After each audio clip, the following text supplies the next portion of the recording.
Alright, so now you can go face fuck. Yeah. How's the camera? We looking good?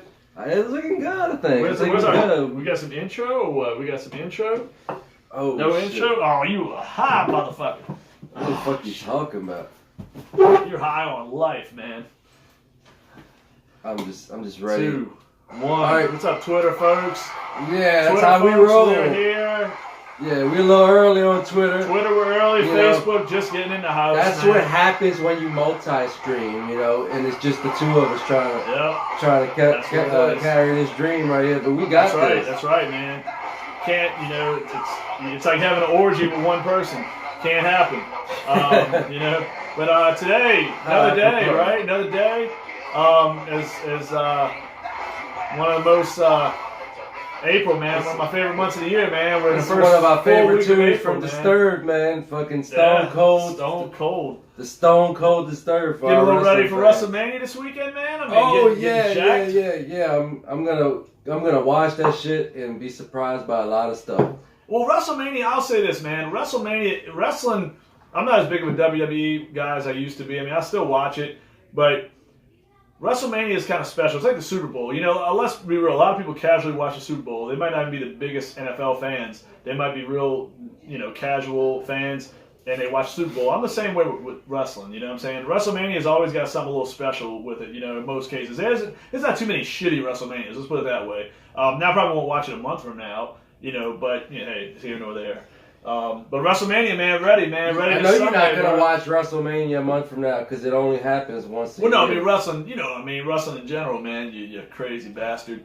But anyway, man, we got some topics to cover today. We're gonna talk a little bit about the top 10 of the NFL draft, mainly that first pick and what could happen in the Kyler Murray situation. This is a huge story because this is like the test. Like nobody ever this small, this brittle. Been taken number one. They tested it out with Baker Mayfield, but Baker Mayfield has a few pounds on him. You know what I'm saying? And some height on him. Yeah. He's 6 foot. You still got Drew Brees. You got Russell Wilson. You got quarterbacks that are 6 foot tall that have succeeded before. But we haven't seen a whole bunch of 5'10", 190 pound guys. Fucking. Play that role, I've had a guy, leading the team. One of my boys back in. But he might be that special though to fucking do that shit. I got a couple of OU fans that I know pretty well. A guy, Cowboy, they call him in Laplace, one of the painters out there, man. He's one of the master painters, drywall guys, man. He knows his shit. But he's big Oklahoma. He's usually writing his Oklahoma topics. He's originally from that state, and he told me Murray's a stud.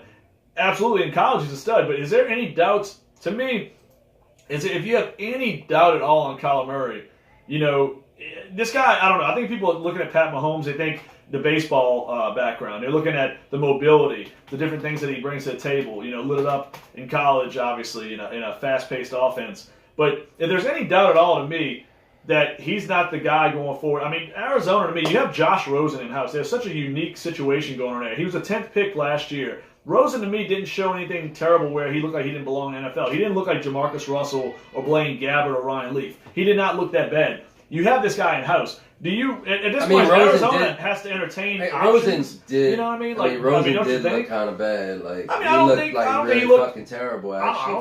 I don't think he looked terrible. He looked like Darnold the first half of the year. I mean, Darnold looked atrocious the first 7 but he never had a second half. Yeah, but I mean, that's the problem. Here's my thing though with the Cardinals though. I think the Jets had a little better team than the Cardinals personally. I mean, obviously they finished with a better record, but I think there was more talent on both sides of the ball. David Johnson, Fitzgerald, but Kirk didn't do anything last year. The offensive line's kind of subpar. Their defense was kind of wishy-washy. I'm just saying, I don't. But quarterbacks, you can't write off. Jared Goff was terrible as a rookie. Goff was awful. Peyton Manning threw 28 interceptions and 14 touchdowns as a rookie. And a lot of it is maybe Kingsbury is this offensive mastermind that can make somebody that's an okay quarterback into a Goff, into a team that can lead a team with enough talent around it into the Super Bowl. I don't like to throw away a rookie quarterback unless they just look that clueless. Like Blaine Gabbert had happy feet. He was like he had no idea what was happening. Jamarcus Russell couldn't hit a timing pattern 7 yards down the field. He looked sluggish. He looked like he just didn't give a shit. He had that, remember he held out most of his first year. He was out of shape in year 2, which was really his first full season. Some guys you just see right away, they don't have it. Ryan Leaf, within 2 years, didn't have it. To me, I think you got to give. I mean, I don't know. There's teams talking about trading for Rosen. Obviously, somebody thinks he has something. Some people thought Rosen was the best quarterback coming out of last year's draft. Remember, there was a lot of talk before Mayfield went number 1. There was Darnold and there was Rosen. That was the main 3 guys, probably a little more so than Josh Allen.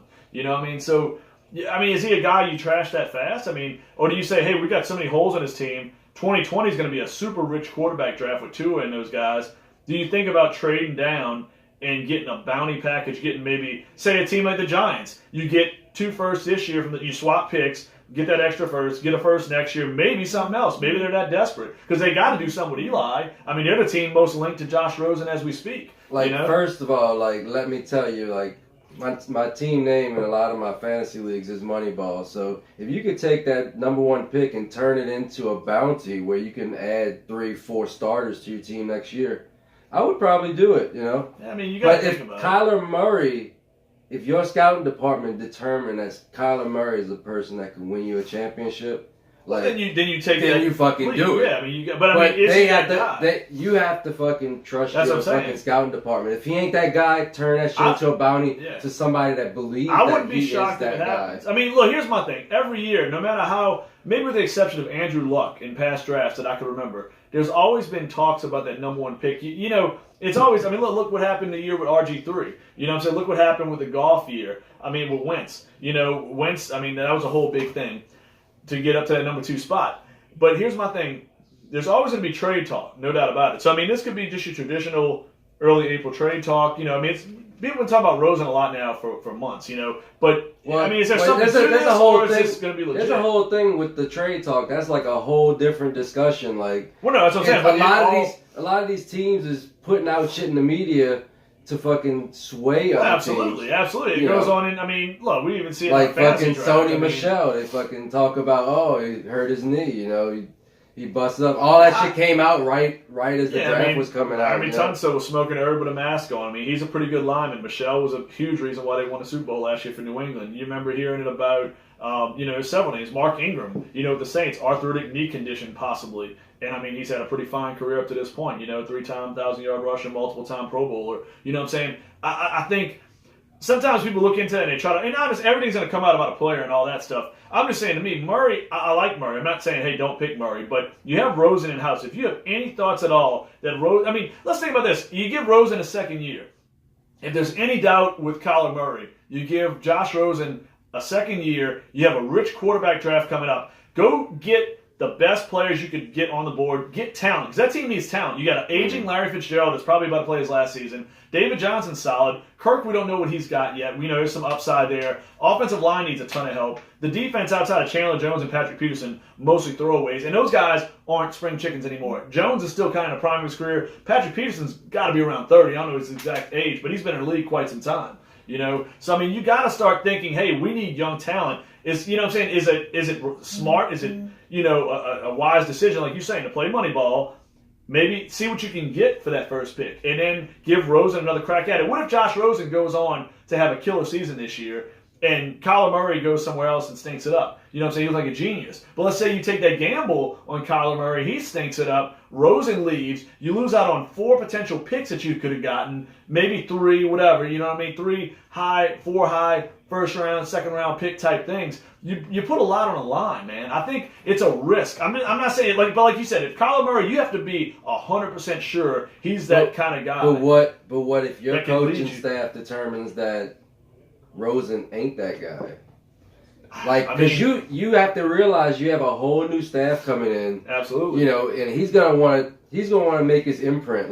If he don't think he can get it done with Rosen, he's gonna get somebody. But that seems his job depends on but it it's still to me. He doesn't know anything about defense. He's in there it still comes down to find Murray, a quarterback and develop him and Absolutely. win. As many games. But to me, it still comes down to Murray, though, because if Murray shows you any reason, if you're worried about his size, if you're worried about something he does, people talk about the interview. He was kind of a space cadet in interview. With all the teams. I'm not saying that's enough to write the guy off. Like I said, I don't hate Kyler Murray. I'm just saying I'm playing devil's advocate. If there's any doubt, even with those stories, you have to question, the source of those. Oh no, but it's all NFL scouts. This is NFL scouts and GMs. No, this is what's his name, Greg.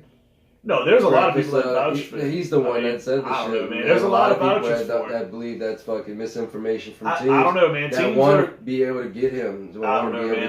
From what I'm seeing, you got to question the information that you get out. You can't take everything. You absolutely have to, but you have to question the fact that he's under 6 feet tall. And I know we're going to say information that's there, but you got to question different things. I mean, okay. He has a lot of talent around him in Oklahoma. Let's be real. He's got Brown and the other guy. He's got 2 future NFL wide receivers. Baker had a lot of talent around him. He did. Proven he to did. be a fucking amazing quarterback. I wouldn't say amazing. He's a good player. We don't know if he's going to be amazing. Amazing is Drew Brees, Tom Brady, Aaron Rodgers. He's got a while to get that way.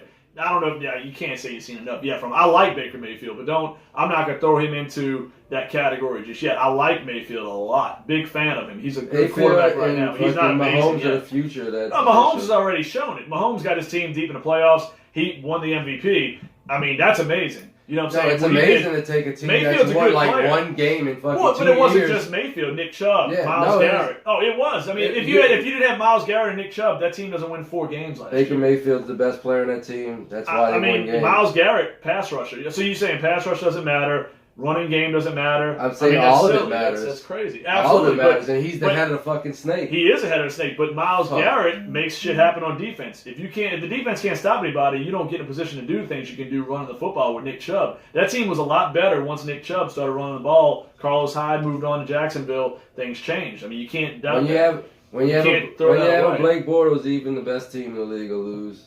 No, I'm saying, but Blake Bortles he was 1 fucking quarter away from getting them to the Super Bowl. I mean, their defense and their running game was that sound. Couldn't do it. Well, I mean, it wasn't so much Bortles in my opinion. They needed him at the end. If you watch that game, they fucking needed him at the end. If you watch that game, it was not Bortles. It was the play calling. The play calling was god awful. They sat on the fucking football. They ran.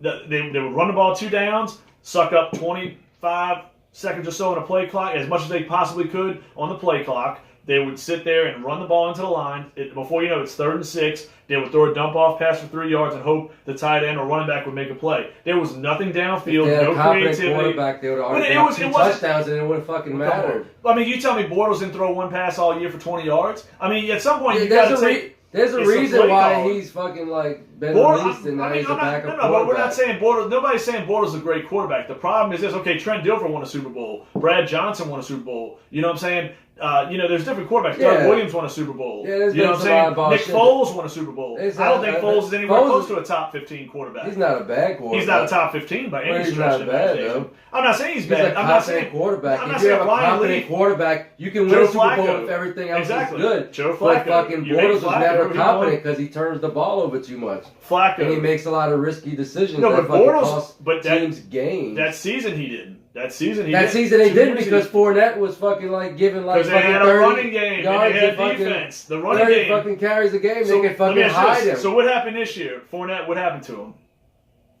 What happened? He got hurt. He got hurt, and the team was never the same because they didn't have the running game. Because that's what happens. Bortles got exposed. Your defense took a little hit. When you fucking overwork your running back, he gets hurt. Game. What do you mean overworked? He didn't have a ton of carries a year. LSU overworked him. Dylan in the house. LSU overworked him more than anything. Jacksonville, he had 900 something. He went right at 1,000 yards. I think the first year he wasn't overworked. He didn't get a huge LSU overworked. He did get a lot of carries. He missed games because of his running style. No, I'm saying, that's why he barely got to 1,000. He averaged 3.9 a carry. So you tell me, he didn't even crest 4 yards a carry. That's not the point we're trying to make. That's not the point we're trying to make. Okay, let me ask you this: he ran for 1,000 yards. Their defense is number 1. They're a Super Bowl threat. They almost get to the Super Bowl. Their defense falls off to 6 or 7. They're one of the worst running teams in the league. What happens this year? Exactly. But the quarterback got exposed because the running game wasn't there. The defense wasn't able to be as airtight as what it was. Let's call it what it is. Bortles is not a great quarterback. But it's not top 12. That's Nick not Foles team. might There's only 12 teams in that top 12 quarterbacks. Nick Foles might be able to take that team deep into the playoffs. All right, let me ask you this. What happened with Kaepernick? When the defense fell apart, when Patrick Willis retired and he was getting down to the end, when Aldon Smith got in all that trouble, that defense was an elite defense. They had Frank Gore running the football. When Frank Gore got banged up and the defense went to all shit, Colin Kaepernick basically became expendable. He was out of the league. You know what I'm saying? He was a backup at that point. And I'm not trying to get into a political thing. I'm just saying he was not the same quarterback. I mean, you're leaving a lot of details out. He's out of the league because he No. Don't get into that. Yeah. Don't get into that. Well, don't fucking bring him up then. Dude, what are you talking about? We're talking about football. Calm your nerves. We're doing football. You talking some nonsense because you get stuck. Stone before you come on here. What but you listen, talking about? No, I'm telling you this, man. Colin Kaepernick is the way. I'm not talking about anything. Forget who he is. The point I'm trying to make, you get into a whole different fucking series of fucking facts here. The fact is, that team, he was in the Super Bowl as a quarterback. What happened when his defense fell apart? What happened when Frank Gore wasn't running for 1,000 yards? They fell apart. Kaepernick was a mediocre quarterback, okay? Let's be real. He was. Okay, he's not horrible, but he was mediocre. Trent Dilfer, Brad Johnson, you can win. Joe Flacco, you can win Super Bowls with mediocre quarterbacks, but you have to have balance. Any Saints fan with common sense will tell you have to have balance. I don't even know why we're into the balance conversation. I know you like to get into that, but balance is a much Bortles, you can't thing. Get balance with Bortles because he sucks. He does. He's not good. He's not mediocre. He's fucking like the 28th best quarterback. But you saying you will never win a Super Bowl with that guy. No, but what I'm saying is, but I don't want to get they too got far as off close base. as they The could. original thing was with Baker Mayfield, and look, I like Baker Mayfield, but I'm not ready to call him amazing just yet. That's all I'm saying. Pretty fucking good. He's a good player, but I'm not going to amazing yet. He's not a top 5, top 10 quarterback at this point. If he was on the Saints, you already be. No, I like the guy a lot. I'm a big fan. No, it's not about that. I mean, I'm looking at what he accomplished. I mean, okay, he had, like I said, it's a pretty up-and-coming defense, and he has one of the best young running backs in the league. It made a difference. All I'm saying is this. I'm saying about this. Yeah. If you have any doubt at all that Kyler Murray is your guy, you have a lot of people on the team. Everybody has to play their part for you. Well, absolutely. But the point I'm trying to say is this: a lot of fucking people. Absolutely. But guess what? If you can quarterback is the head of the snake. It is, but guess what? Quarterbacks come out in every draft. When you got a Tom Brady, when you got a fucking draft. Joe Montana, you fucking win fucking multiple Super Bowls. You but guess what? One. You don't not. But it's silly to think that 30 teams in the league can get a Tom Brady or Joe Montana. Well, it doesn't happen. That's what everybody's trying to do. It doesn't. But they don't come out. They don't fall off of trees. That's why you see guys like Joe Flacco, Trent Dilfer, Brad Johnson, Nick Foles, Doug Williams. It's a multi-pronged you know what I'm saying? Thing. You get those guys win. Not only do you need that person... Peyton Manning at the downside of his career, he was like the 28th best quarterback when he won a Super Bowl. I mean, it's obvious you can win a Super Bowl without tremendous quarterback play. You have to have some quarterback play. You have to have at least a game manager. If you have like an all-time defense... Russell Wilson wasn't great when they won. If you have an all-time defense, you can win with a bad quarterback. I mean, I like Russell Wilson. I eat my words. Just Jacksonville wasn't it. No, I'm saying, but Russell Wilson, he's a really fine quarterback now. He's a top 5 quarterback in my opinion. And I wouldn't have said that maybe 6 years ago. But my thing, when he was a rookie, he was a scrambler / game manager. He could make some throws on one-on-one coverages when everybody was playing the run. He scrambles to throw. No, absolutely, he did. But he became a complete quarterback. I give him credit. He worked his ass off and became a really fine quarterback. But when they won, he was not a top 10 quarterback. He definitely wasn't. But what I'm saying is he showed the flashes that he could be that guy. He just didn't get a whole lot of opportunities because that wasn't the game plan. No, because they had a great defense and a running game. Because he was like a rookie quarterback, and they already had their systems in place. Absolutely, but running the ball and playing defense is so... I mean, don't get me wrong, you have to have a good quarterback. Blaine Gabbert couldn't lead a team to a Super Bowl. He was always going to be that guy. No, you could see the flashes, like when you would make... incredible throws under pressure that kept, drives alive and he made some throws. Everybody, but a lot of everybody had to do their part for them to win the Super Bowl. It wasn't just this. His throws were easy early on. That happened. But if you don't have Lynch, you don't have that number 1 defense. That make a difference. But if you tell me if they don't have the number 1 defense and they don't have Marshawn Lynch, they don't win a Super Bowl. It's that simple. And if they don't have Russell Wilson, they don't get past the Saints. They don't get past the Saints. And if they didn't have Russell Wilson, they wouldn't have won the Super Bowl either. I mean, I don't know. I mean, they were. They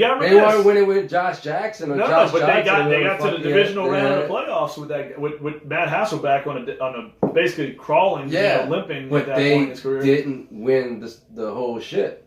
Well, no, I mean they were that close though. They got you know why? Because they went from terrible quarterback play to average quarterback play, and that's what's the difference. He wasn't an elite quarterback. I know you're going to sit back and say he was. Go pull up the stats. He put up average numbers, but he made incredible plays. That whole run. It benefited because of what he had. He made a lot of fucking plays. With his legs. With his arms. It was timely plays that they needed in the most crunch of times. Colin Kaepernick. As a rookie with second-year player. But Colin Kaepernick and him, now he progressed. Kaepernick never got. And I'm not trying to get in the whole off-the-field shit. I'm just saying Kaepernick didn't progress in the same player that Russell Wilson did. We just can't bring it up. No, I'm just saying, but I'm talking about the teams are so eerily similar. Great running, pounding game, and you had elite defenses. That's all I'm saying. All right. We always got a lot to say about this, but Dylan got something to say, too. What you got, Dylan? He said, who is the biggest tight end threat in the league right now? I mean, I think it's still, to me, it's still guys like Travis Kelce, George Kittle, Zach Ertz. I like Evan Ingram a lot. I think Ingram's going to be a guy that steals the show. Jared Cook is certainly going to be in that top 5 to me as far as yards go. I think he could put up, I mean, he's not going to put up Jimmy Graham numbers in my opinion because you got Michael Thomas and you got Kamara, but for fantasy reasons, he's a great pickup. And for reality, he's even a better pickup for the Saints. I mean, you know who really could join that top 3 if he could ever stay healthy is O.J. Howard. O.J. Howard's got that dude is a monster. When he stays healthy, like all he does is make plays. Dylan, in your fantasy drafts, man, whenever you get into fantasy this year, I'm telling you, guys, don't sleep on guys like Evan Ingram and O.J. Howard. They came out in the same draft. I think they're going to be the best 2 tight ends out of that draft. I'm not as sold on Joku. Jake Butt was a tight end out of that draft who's definitely fell on hard times with injuries. But Ingram, I mean, you probably know Evan Ingram from Ole Miss pretty well with Chad Kelly. That dude plays like a wide receiver. And O.J. Howard's such a great blocker / pass catcher. Joku is a better dynasty pickup because I don't know. I don't just because tight ends take so long. Like look at Jared Cook. He was like just a guy for like 8 years, and then all of a sudden. I don't know. I'm not saying Joku's terrible, but I don't think he'll do what Ingram and I think Ingram and Howard were the best careers out that class. I'll just leave it at that. I mean, I like Joku. I don't love him though. Let's put it that way. It's a big lot league. Of drops, a lot of confusion. It's a big league. We don't have to just worry about the top 2. You know. No, I mean I'm just saying. Top 5, but I mean, like to me, I say Dylan, man. You know who might be the best of all is George Kittle, in my opinion, because George Kittle doesn't have anything around him in the receiver department. I mean, their best receiver last year was, it was Pierre Garçon, Marquise Goodwin. They had a trash can group at receiver. Not much of a running game either. And this guy made big play after big play. He wasn't just catching like Jack Doyle passes for 80 catches for 600 yards. This dude had 1,300 yards receiving on, and his quarterback went down, early in the season. I mean, he was doing that with Beathard as a quarterback. George Kittle, to me, might be the best tight end in football. It's very possible. I mean, Travis Kelce's been that guy the last couple of years, but I wouldn't be shocked at the end of this year we're saying it's George Kittle. Oh, Haley has joined. I got to watch our language. We got a new young fan that has joined the show. Haley. What's going on? But yeah, man, with the draft, but we wanted to kind of cover the top 10 in the draft a little bit tonight. Yeah, the correct answer, Dylan, is not Ertz. It is. Ertz is Travis Kelce. Hey, no, Ertz. Even though you can make a case George for Kittle Ertz. is the most physically talented tight end in the league. But you can make a case for Ertz. Ertz is a bad mofo. You know what I'm saying? Kelce is just so naturally talented. He makes it look so easy. I mean, Kelce's probably on the best offense in the league. He's pushing 30 years old. I mean, and if he's a great player, he's had a great career. But if anything happens with Tyreek this year, he's either going to get hurt or he's going to put up like 1,500 yards. I don't know, man. I mean, I don't think nothing happens with Hill. I mean, it would have happened by now. I mean, there was enough evidence out there. I think Tyreek Hill's in. If a video comes out, he'll get cut immediately. If there was a video, they didn't know about it by now. It took a long time for the Hunt video. No, but nobody even knew Hunt was involved in anything like that. I mean, it's all out there. The police are investigating. If the police wanted to find a video, they're going to find a video. The police gets what they want. You know what I'm saying? The police will make a video if they have to. You know what I'm saying? Now when we talk about this draft. So, I mean, we talk about the other players in the draft in the top 10. I mean, guys like Nick Bosa, Quinnen Williams, Byron Murphy's moved up as a corner. I really thought Greedy Williams, to me, was the top corner, but now we're hearing a lot more about Murphy as far as the ability to play multiple defensive sets. A guy, Dylan, I know you know pretty well, a guy to me that Tampa Bay Buccaneers would be complete ass clowns to pass up at number 5 would be middle linebacker Devin White out of LSU. I've said on this podcast before, I think he's going to be the best player out this draft. I really do. I'm going to go out on the limb and say that right now. Devin White, when we look back 10 years from now, will be the best player out of this draft. Whew. Best player in this draft. He's got Patrick Willis, Luke Kuechly factor written all over him. I got an article coming out pretty soon about T.J. Hockenson. I just think he has a chance to join like that top 4, top 5 guys. But to me, that middle guy, linebacker, man. Like if you ever seen the blocks, he just like takes people's souls. I love tight ends. I love Hockenson, but I mean to me, I just think a middle linebacker is so much more No. I'm saying I'm just segment way into another player. No, Hockenson could be a top 10 pick, absolutely. No, I think Devin White's going to be a fucking hell of a player, and any team that gets him will have a quarterback of the defense and the thing about Devin White, athletic people and before he even hit the combine, though, I mean, as Dylan can tell you this firsthand. Devin White, when you watched him play, there was a game against Alabama, I think it was. He was suspended like for a half or something stupid like that. I think it was the Alabama game. I might be wrong on that one, but he's such a difference maker. This guy is such a textbook tackler. He's as smart as any middle linebacker I've ever seen in my lifetime.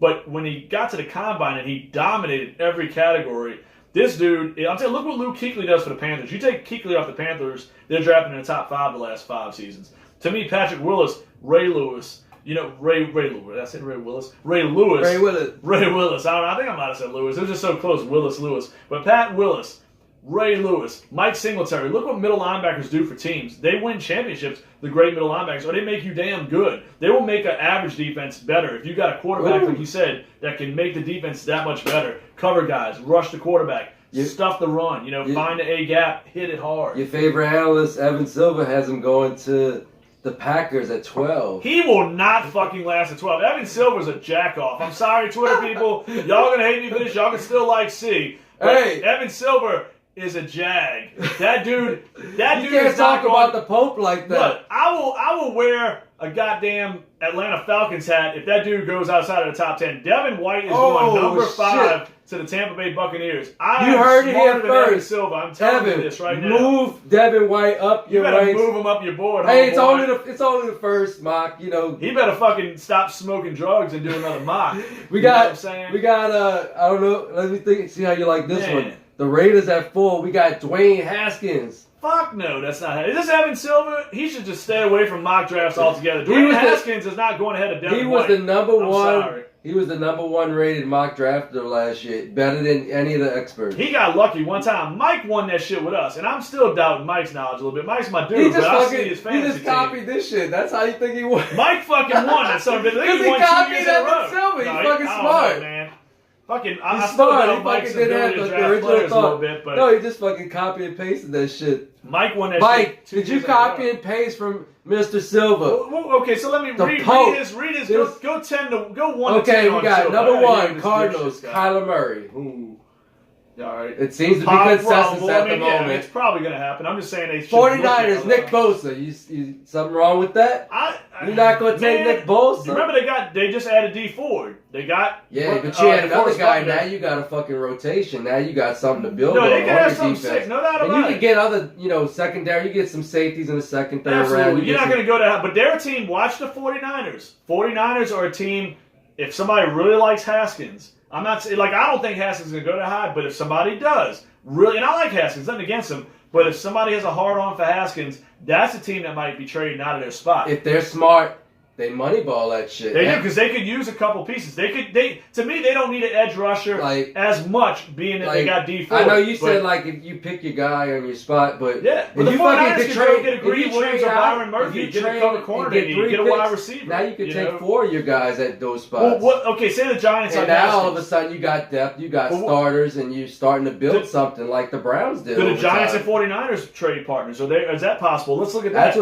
That's what set the stage for the Browns. The Giants and 49ers. That's what set the stage for a lot of teams. But look at that. The 49ers could trade back to the Giants pick. They could get Byron Murphy or Greedy Williams, which they desperately need a cover corner. Then they could get the Giants, they have the 17th pick it is from the Browns. They could get the best receiver possibly on the board at 17, like a Metcalf or A.J. Brown or Harmon, whoever they like the best. They could get a number 1 receiver to go with Dante Pettis and George Kittle to give Jimmy Garoppolo a really fierce group of targets. You can get your lockdown cover corner opposite Richard Sherman. Because to me, dude, their front line is great. I think they have a lot of talent up front, man. I mean, Bosa's a great player. He's going to be a great player. But Haskins could go it, too.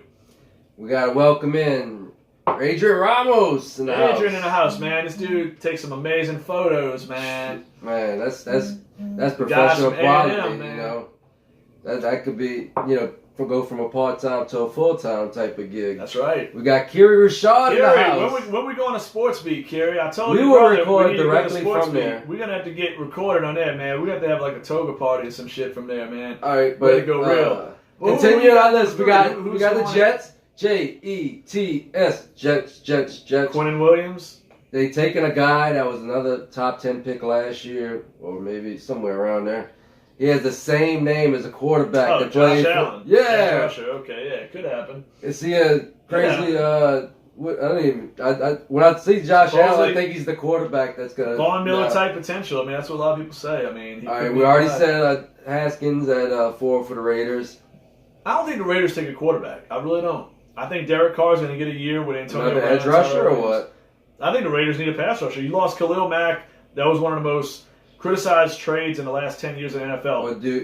How's the middle? Look how he set up Chicago. What about the middle of the line? Maybe they get a Quinnen Williams. Quinnen Williams makes more sense to me right there. Quinnen Williams or Nick Bosa if Bosa falls. You know what I'm saying? Bosa could fall, you know. I mean, edge rusher or Allen. I mean, edge rusher, defensive line, that makes more sense. I mean, I think their offense is kind of getting put together. They can still use a little more help, maybe at running back, but that's something you draft in the third round. We already said who we were going to take with the Bucs. You know, Devin White. We already covered that. Devin White is going to the Bucs. I mean, anybody that now knows LSU football, this guy, and I'm not the biggest LSU fan. I'm really not. You know, but I'm saying I find their players. I said it years ago. I told Anthony Catalano, a fellow guy in the company we work for, I said, hey, man, this Patrick Peterson dude, he's the reason y'all are even relevant. Oh, yeah, he's okay. No, he's fucking awesome. I watched this dude against North Carolina the first game of the season with LSU one year, returned like 2 punts for a touchdown, a pick six, and then like another interception. The dude was incredible. I said, man, I watched this guy a few more times. This dude was special, and he's Patrick fucking Peterson now.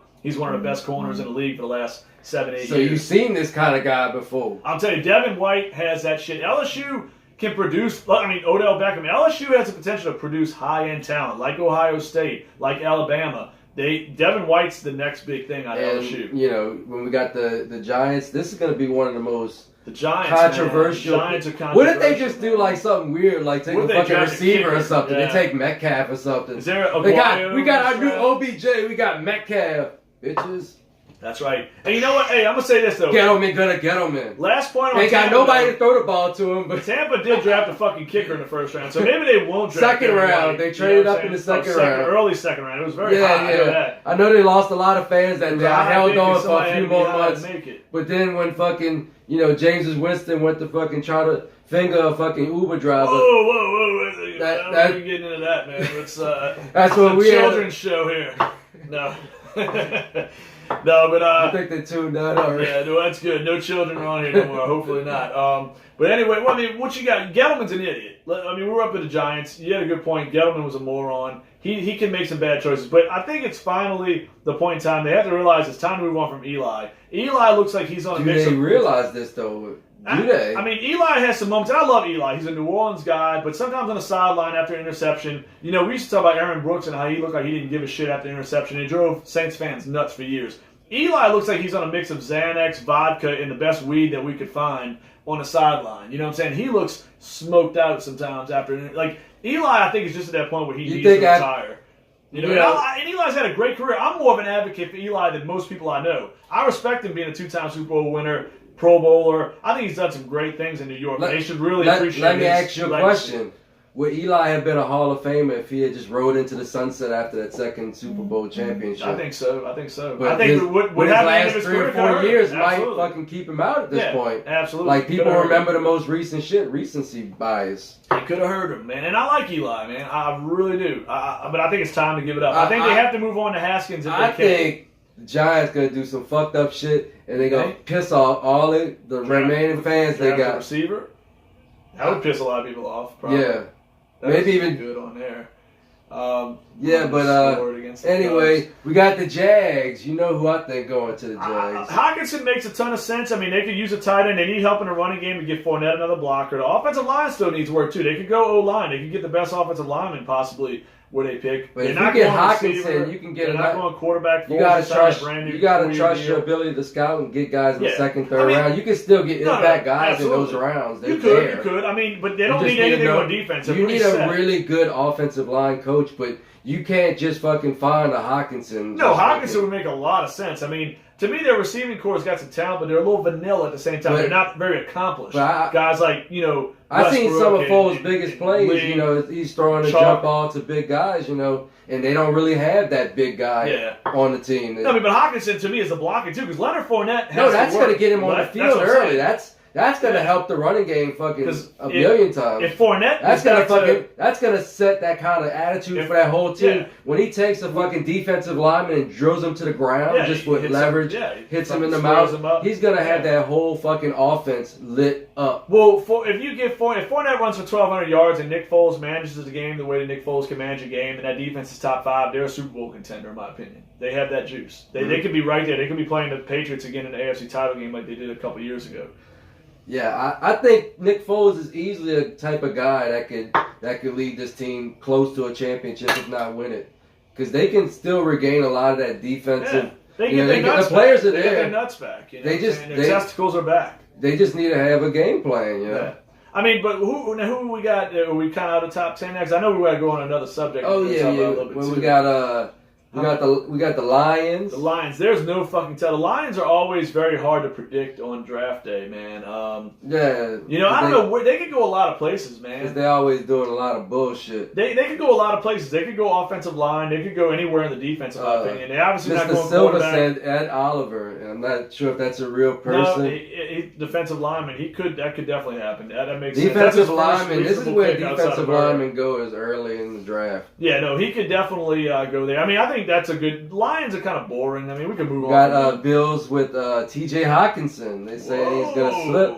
Imagine him running downfield. With Josh Allen. Josh Allen's got. He's got the arm. I don't think he's very good. He's a runner. But he can make plays. He streaks downfield. It's more than a lot of guys coming in the league could do. Like Josh Rosen can't make plays, but Josh Allen. He can make some plays. To me, here's my thing. With his talent feet, wins. with his arm, talent just extended prevails. Plays. If you can get the best player, if you convince Hawkinson is the best at his position, if he's that much better than Fant or Irv Smith, which he might be, do you think about? I mean, maybe it's the blocking that separates them. But I'll tell you this: Buffalo to me has a really good defense. I think statistically they were top 5 in the league last year. I think they need to get a little bit better because there could be a little smoke and mirrors in a division they play in. You know what I mean? In the opponents. I mean, there's a lot of things that can factor in their style of play. They ran the ball a lot, even though McCoy was terrible. And Ivory was kind of blah. You know what I'm saying? But Hawkinson would be a good pick. I mean, I could see anywhere. I could see offensive line still for Buffalo. I could see anywhere in the defense if the best player, because they're very defensive minded, they could get the best player available because they don't have a Jacksonville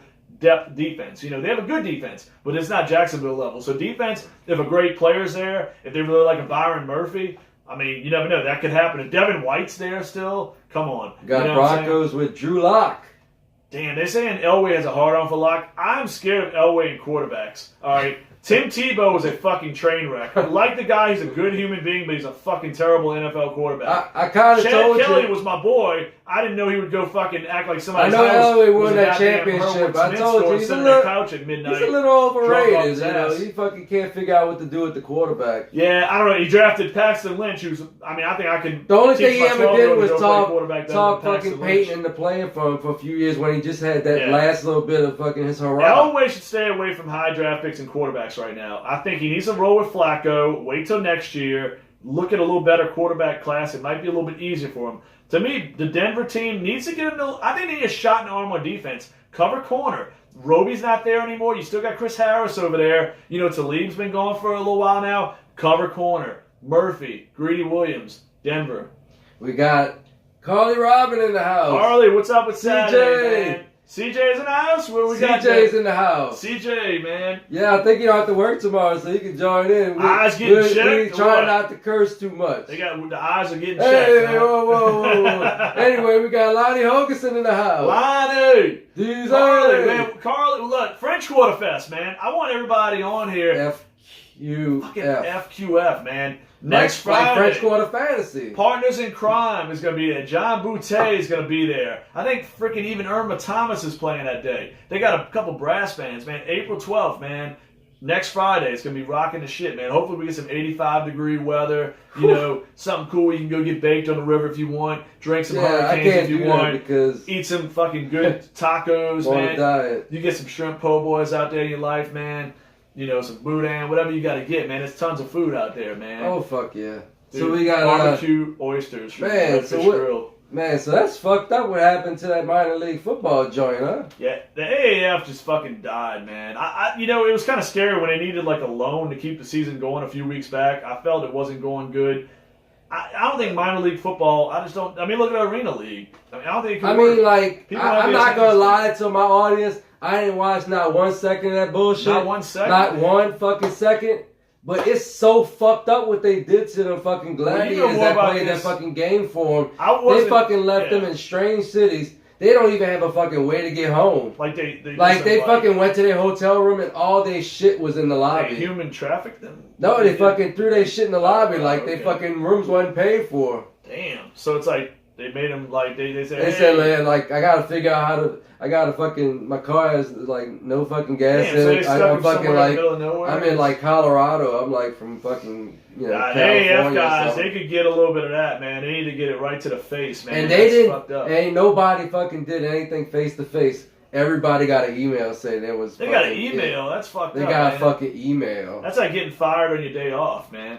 You know what I'm saying? That's horseshit, man. That's AAF. Fucking and the mother garbage, man. And these dudes that fucking put their life on the line to play this game that got hurt. Life on the line. When you play football, you put your fucking life on the line. You can fucking die out there. This happened. They got people that fucking can't even walk and shit. No, I mean it's not. I mean, look, don't get me wrong. The head injuries, obviously. Yeah, and they fucking and then they fucking few years later they fucking lose their brains. What about because they fucking had so many fucking car crashes that they go fucking shooting at people or fucking just like jumping off a bridge or something. But here's my thing. I will always side with the player. They fucking doing that shit fine at the look, the player. I respect the player more than the owner. The owner lots of times is a greedy person. You know, it's an older greedy person that just has money to throw whatever and can buy whoever they want to buy.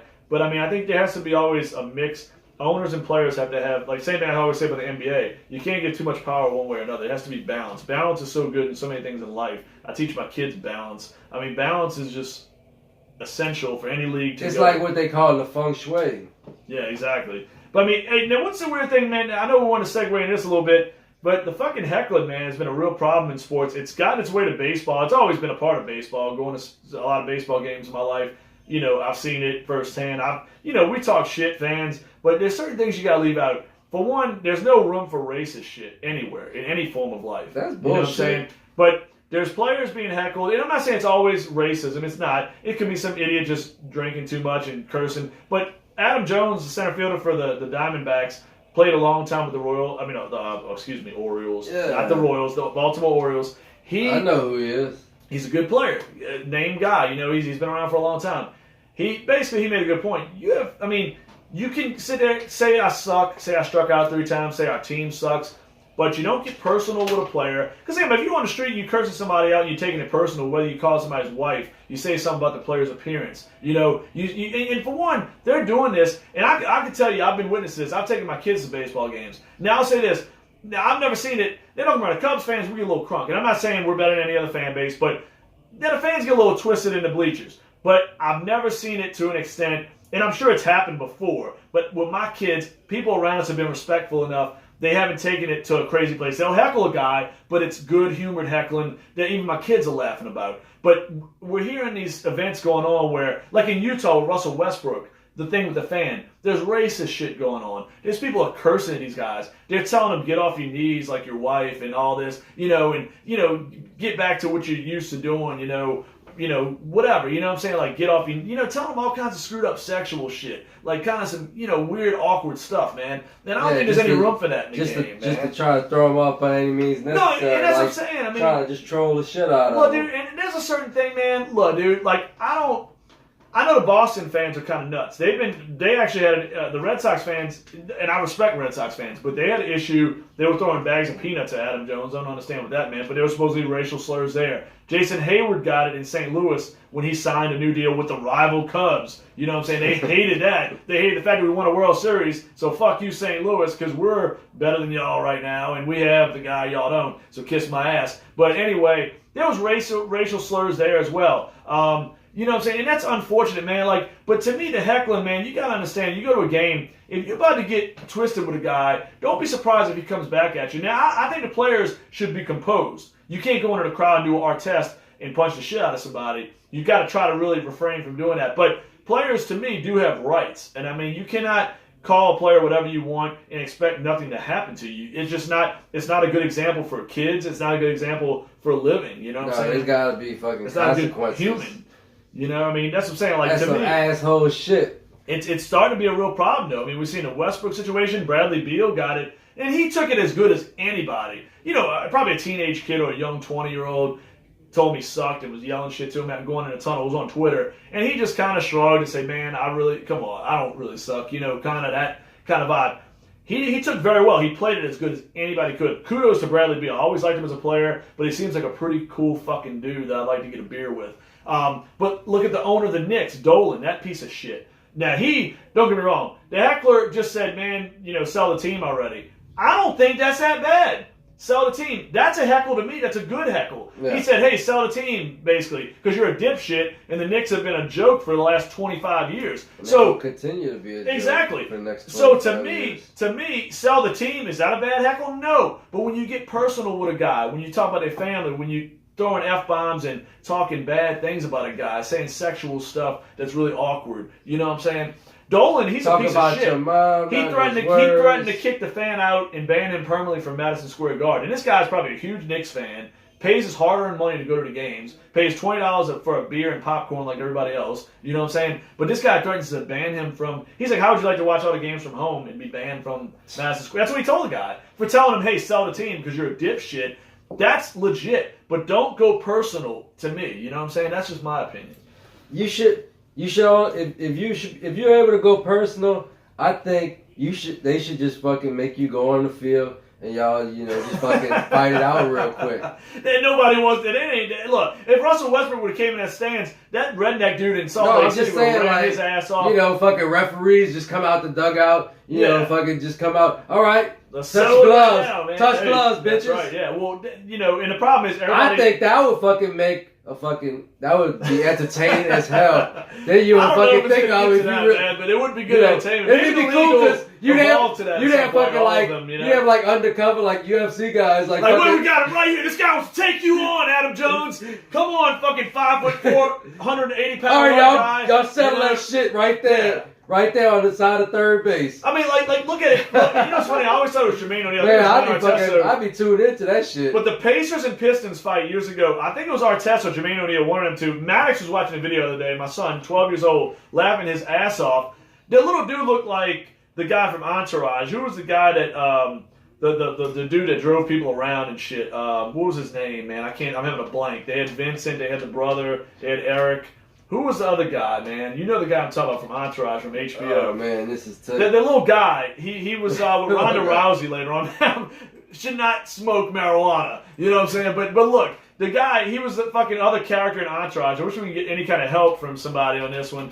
Turtle. Turtle's his name. Turtle, the motherfucking Turtle. This dude looked like Turtle. He was a chubby little guy, maybe 5'6". You do not go up to a 6'9", 240-pound professional NBA athlete and just throw up your Pistons jersey like you're going to do something. This dude got drilled in the face, and rightfully so. You do not pick that fight, dude. That dude Artest wasn't even doing it. I think it was Jermaine O'Neal or Artest, one of them. You don't fuck with a dude like that if you're 5'4", you fucking eat too many cheeseburgers, and you're wearing your white Pistons jersey. Because guess what? You just got blood up on that jersey, homie. You had no reason to fucking try to... But it was so tight, your boy like went up like he was going to do something. And then he realized he was in a fucked up... He was going to get really fucked up. Yeah, he didn't think at the very end, he probably thought your boy was going to keep walking, and the dude said, what, bitch, you saying something to me? And popped the shit out of him. No, yeah, fucking can't. That shit coming. That's fucking... Absolutely. That's a fucking win for athletes everywhere. Absolutely. And I'm cool with that. And as a fan, we're all fans. You need to show that shit when you fucking thinking about fucking... Absolutely. Like, what if this dude just snapped and fucking jumped in the fucking stands and fucked you up? Absolutely. It's called And consequences. they can do it very easily. It's called consequences. To me, cause and effect. You are responsible for your own actions. You know what I'm saying? You know what I'm saying? That's to me my thing. That dude deserved to get punched right in the face. I mean, no doubt about it. But don't heckle the players to a point where it gets stupid. Like, look, Pancho heckled Chris Sims, which was amazing. We forgot to mention Pancho is a ghost tonight, too. We'll get Pancho at some point. We didn't even tell him what day it is. Yeah, no, we didn't even do the Pancho date thing. But here's my thing. Pancho heckled Chris Sims at a game. 4/4/2019. Pancho does contribute the date. But Pancho heckled Chris Sims. We're in the front row of a Saints game late in the year. He just said, hey, your dad would still be in the game. Because Chris Sims left after a little bruise or something in his leg. And Chris Sims sucked as a quarterback. I think he sucks just as much on the his insight in the NFL. But anyway, he left the game, Pancho told, man. He looked back at Pancho and had some words for Pancho. But I think it was a perfectly good heckle. Your dad wouldn't have came out that easy. That's not that bad. Sell the team, dipshit, because we haven't been relevant for 20 years. That's not a bad heckle. But saying something about somebody's kid or mom, wife, talking about something physical with that guy, you take it to a certain point. You can say that guy sucks. Oh, dude, your team's like, 3-13 last year. Go off on a player, for that, if you want to heckle a guy. But you got to know where to stop it at. You know what I'm saying?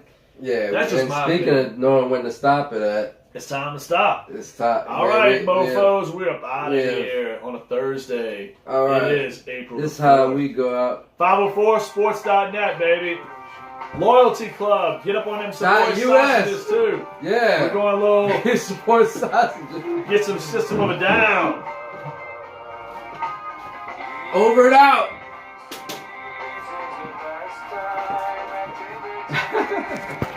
We see that.